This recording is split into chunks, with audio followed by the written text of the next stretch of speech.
పత్రం పుష్పం ఫలం తోయం యో మే భక్త్యా ప్రయచ్చతి తదహం భక్త్యుపహృతం అశ్నామి ప్రయతాత్మనః.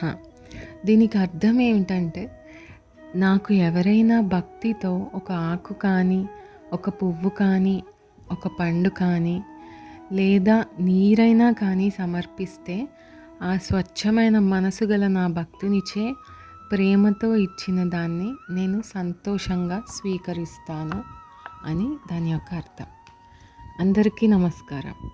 మనం దేవుణ్ణి ఎలా సంతోషపరచగలం అని తెగ ఆలోచిస్తూ ఉంటాం. అది చాలా సులభం. మనం చేయాల్సిందల్లా ప్రేమతో పూజించడం. మనం ఇవాళ దీనికి సంబంధించి ఒక చిన్న కథ చెప్పుకుందాం రండి.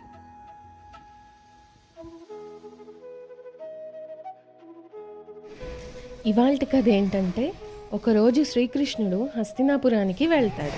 అక్కడ ధృతరాష్ట్రుడి కుమారుడైన దుర్యోధనుడు కృష్ణుడికి నమస్కరించి స్వాగతం చెప్తాడు.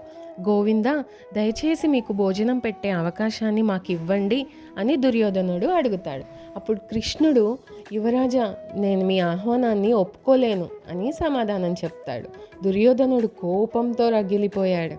కానీ బయటికి నవ్వుతూ అడిగాడు, కృష్ణ, ఏమైంది? మా ఆహ్వానాన్ని ఎందుకు కాదంటున్నారు?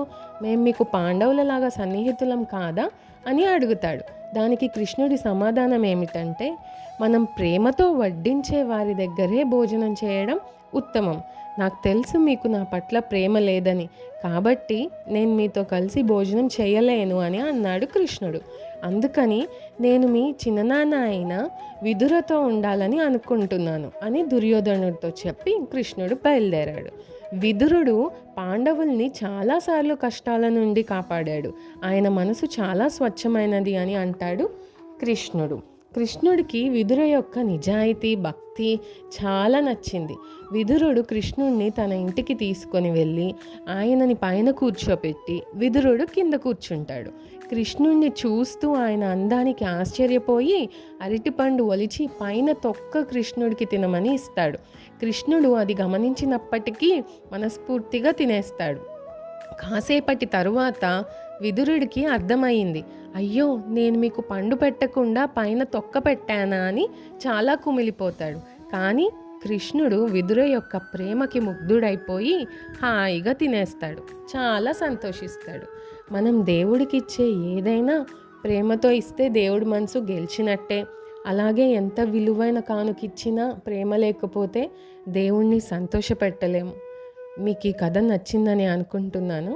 మరిన్ని కథల కోసం మా ఛానల్ని సబ్స్క్రైబ్ చేసుకోండి. మళ్ళీ కలుద్దాం. Thank you.